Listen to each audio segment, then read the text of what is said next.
तो जय हिंद साथियों, ये वीडियो बहुत अच्छी है, ध्यान से देखिएगा। देखिए, नकल माफियाओं को रोकने के लिए लोक परीक्षा विधेयक 2024 है लोकसभा में पेश हो गया है। 10 साल तक जेल होगा और 1 करोड़ का जुर्माना होगा अगर आपने नकल वकल किया तो।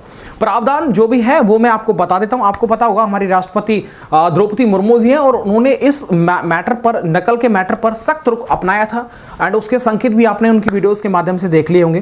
प्रस्तावित कानून का सारा जोर जो है वो व्यक्तियों या फिर संगठित माफिया या पेपर लीक करने वाले, पेपर हल करने वाले या फिर किसी भी तरह का उसको फोटोस्टेट के रूप में कंप्यूटर संसाधनों से हैक करने वाले संस्थानों पर नकेल कसना है इस बिल का मुख्य उद्देश्य। केंद्र सरकार ने प्रतियोगी परीक्षाओं में गड़बड़ी करने वालों के लिए सख्त जो है सख्ती से निपटने के लिए यह प्रावधान किया है। सोमवार को आपको पता होगा जो निकल गया है उसको लोकसभा में ये जो विधेयक था वो पेश हुआ था। जो है इसमें आगे क्या कहा गया था वो आपको बताता हूं। परीक्षाओं में गड़बड़ी करने पर अधिकतम 10 साल का जेल होगा, आपको पता है, एंड साथ ही में 1 करोड़ रुपए तक का जुर्माना का भी इस बिल के अंदर प्रावधान है। केंद्रीय मंत्रिमंडल ने हाल ही में इस विधेयक को जो है मंजूरी दे दी है। तो ये बिल्कुल टेंशन वाली बात है। याद रखिए, अगर कहीं पर भी आपने नकल की कोशिश की या फिर किसी को पैसा देकर के कुछ काम करवाया तो वो एकदम गलत है, ऐसा मत चक्कर में पड़ जाना। केंद्रीय कार्मिक राज्य मंत्री जितेंद्र सिंह ने भी सदन में इसे पेश करते हुए कहा था कि पिछले कुछ वर्षों से प्रश्न पत्र जो है वो लीक हो रहे हैं, उनका मामला जो है बहुत बढ़ रहा है। लाखों छात्र और अभ्यर्थियों के हितों को ये जो नकल माफिया है वो प्रभावित कर रहे हैं। इसे रोकना बहुत जरूरी है, इसलिए ये जो है वो बिल आया था। सत्र की शुरुआत में दोनों सदनों की संयुक्त बैठक को संबोधित करते हुए हमारी राष्ट्रपति द्रौपदी मुर्मू जी ने कहा था कि सरकार परीक्षाओं में होने वाली गड़बड़ी को लेकर के युवाओं की चिंताओं से अवगत है। उन्होंने आगे भी कहा था कि इस दिशा में सख्ती लाने के लिए नया कानून बनाने का निर्णय लिया गया है। प्रस्तावित विधेयक में विद्यार्थियों को निशाना नहीं बनाया जाएगा। इसमें संगठित अपराध या फिर जो माफिया है, नकल माफिया या फिर साठगांठ करने में जो शामिल लोग हैं उनके खिलाफ कार्रवाई की जाएगी। अगर धांधली के कारण परीक्षा अगर रद्द होती है ना तो उस पर पूरी परीक्षा का जो दोषी होगा वो सेवा प्रदाता या फिर सेवा संस्थानों को जो है पूरा खर्च देना होगा। इस केंद्रीय कानून के दायरे में संयुक्त प्रवेश परीक्षाएं जैसे केंद्रीय विश्वविद्यालयों में दाखिलों से संबंधित भी एंट्रेंस होते हैं, उनमें भी नकल होती है तो ये बिल भी उसमें भी काम करेगा।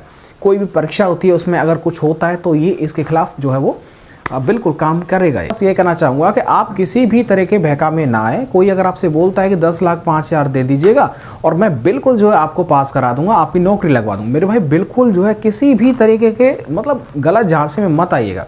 वो समय चला गया, पहले रहा होगा, लेकिन अब क्योंकि देखिएगा मैं सही बता रहा हूँ बहुत गड़बड़ हो जाएगा। इसलिए मैं कहना चाहूँगा कि आप जो है अपनी मेहनत से जाइएगा, जो भी स्कोर रहे बिल्कुल देखिए। आप वो कहते ना, आपने जो भी पढ़ा है वही आप एग्ज़ाम में वहाँ पर आप देख पाएंगे।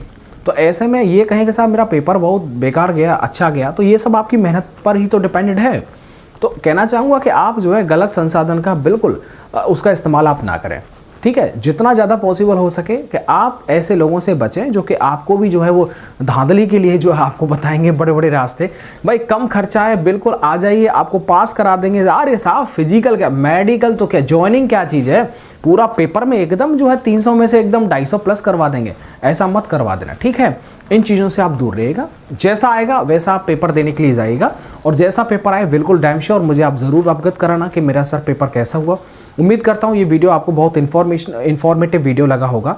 तो इस वीडियो को ज़्यादा से ज़्यादा स्टूडेंट्स के साथ में शेयर करें कि ये मामला क्या है। अगर आप कर दिए ना, कहाँ से 1 करोड़ देंगे जी, 10 साल का जेल हो जाएगा, पूरा जीवन बर्बाद हो जाएगा, घर खेत बिच जाएगा किसी भी केस से बाहर निपटने के लिए।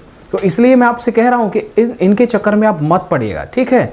अपना जीवन है, एक एग्जाम में अगर मान लो किसी भी कारणवश अगर हम असफल हो गए तो कौन सी बड़ी बात हो गई, दोबारा पेपर दे देंगे। अरे जरूरी है जी, सिर्फ नौकरी जरूरी है पुलिस में, आप और SI का वैकेंसी आएगा उसमें आप चले जाना। तो कभी भी निराश मत होइएगा। अपना आप ध्यान रखिएगा। वीडियो को शेयर जरूर करिएगा, वीडियो को लाइक भी करिएगा। Thank you.